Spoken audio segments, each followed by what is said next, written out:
In such a busy and sometimes complicated world, the value of speaking your truth has never been more crucial as it is today. Hello and welcome. I'm Sara Bachmeier, the author of Egyptian Numerology, Emergence into the Fifth Dimension, and The Path of a Wounded Healer. Liberation is for the asking. Through this video today, I'm on a quest to encourage you to always speak your truth because as human beings, we often get bombarded by gossip, loud, disturbing music, and of course, messages from others about how we should be living our lives. It is no wonder that many of us can become overwhelmed and maybe confused about what we really want to say to each other.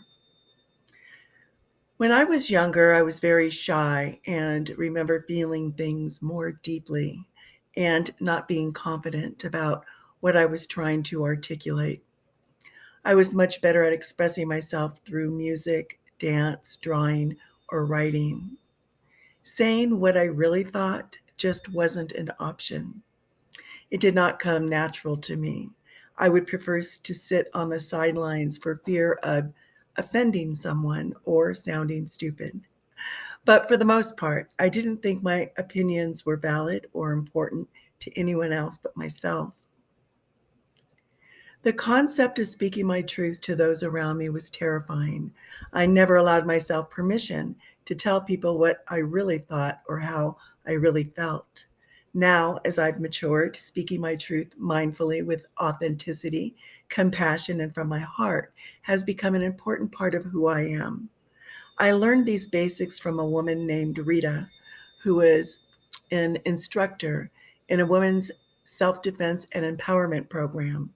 She taught me how to come back to a more truthful way of expressing myself. She taught her students how to connect with their hearts and speak from that area of the body rather than our heads.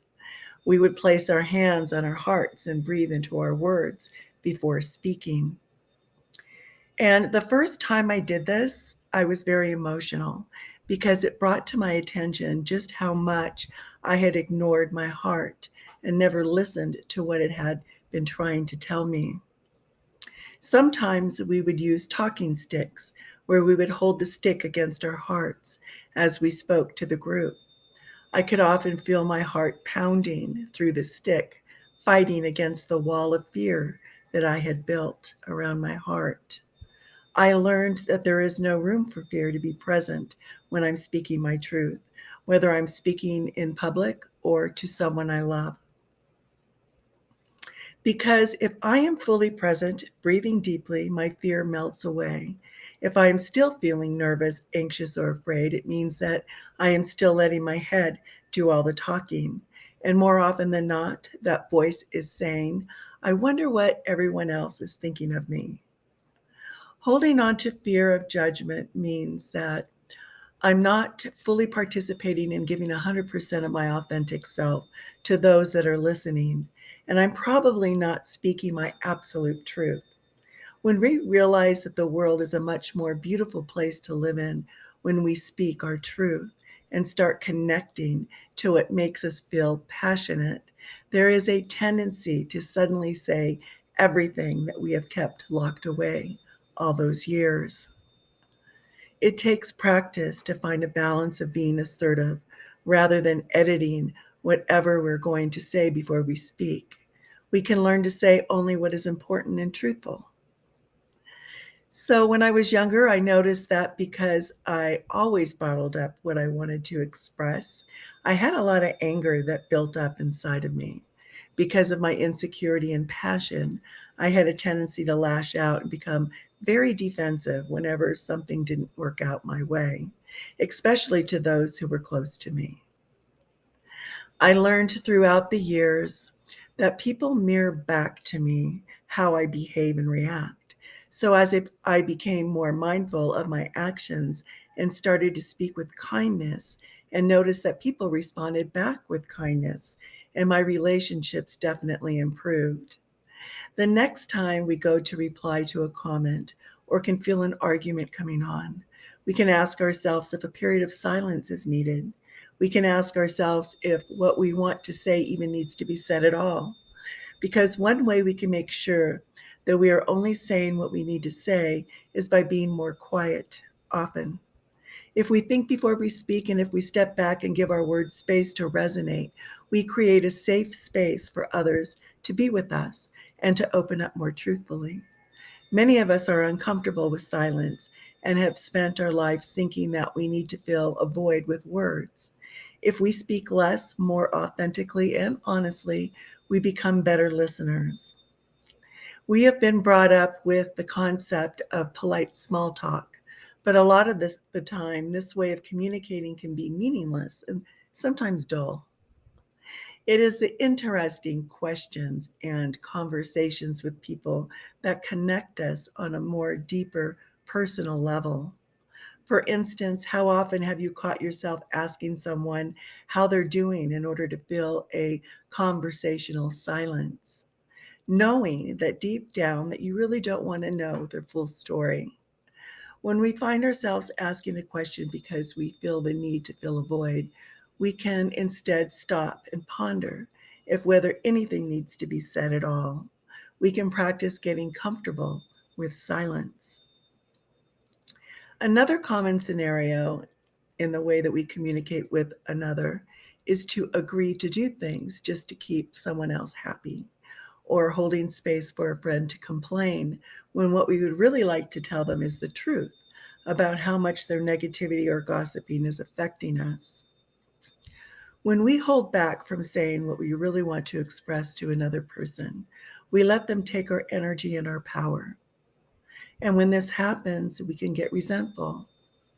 Expressing how we feel in an assertive and kind way is essential, and that person will respect us more for doing so. Of course, the easy option is to join in with the gossip, scandal, complaining, and negativity, but the people who really say what everyone else is thinking cuts through the noise in a direct but mindful way.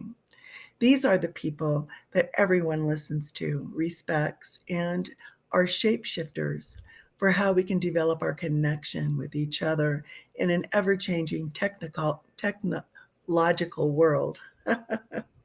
I absolutely love helping people, and in the past, I was always the people pleaser for everyone.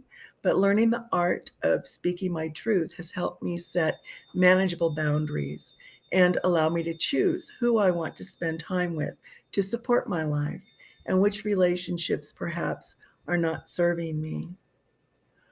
When we speak, whether in reply to someone who is testing our patience or simply just to a friend who probably needs our help, we can take a moment to connect with our heart. So our thoughts and our words are coming from a compassionate place. And then ask ourselves these questions. Am I speaking with kindness? What I'm about to say necessary? Is what I'm about to say helpful? And is the information true? Learning to be authentic while speaking from my heart became a useful tool that adds value and power to my life.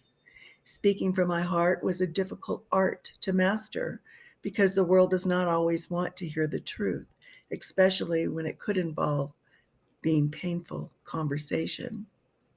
But when the alternative is to endure unhappy situations, speaking from a place of fear, or having to tell a lie, all of which will mentally exhaust me, suddenly speaking from a place of truth seems like the brighter option. Maybe there is a truth that you've been wanting to share for a long time, something you think others may already know, or you think no one else needs to hear because it may sound silly or irrelevant.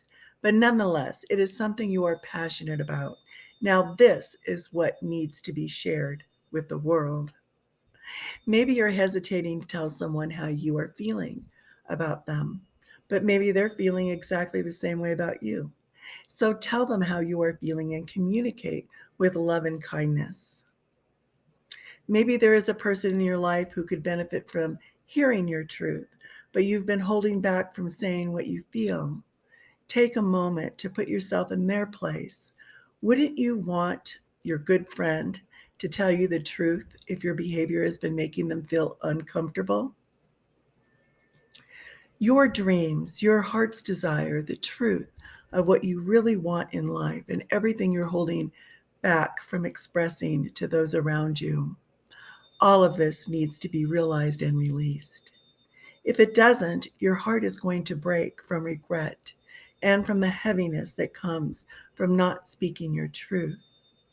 So I invite you to play with the practice of speaking your truth and notice how freeing it feels to communicate in an honest way. We begin to notice how much less we need to dwell on situations because we know we have said what needs to be expressed. Learning to speak your truth in the present moment means regrets will not get a chance to be a part of your future. Thank you for joining me today. To learn more about self empowerment with Egyptian numerology, check out my books, schedule a private reading, or visit my website at www.egyptiannumerology.org. May your week be blessed and impacted with truth. Namaste.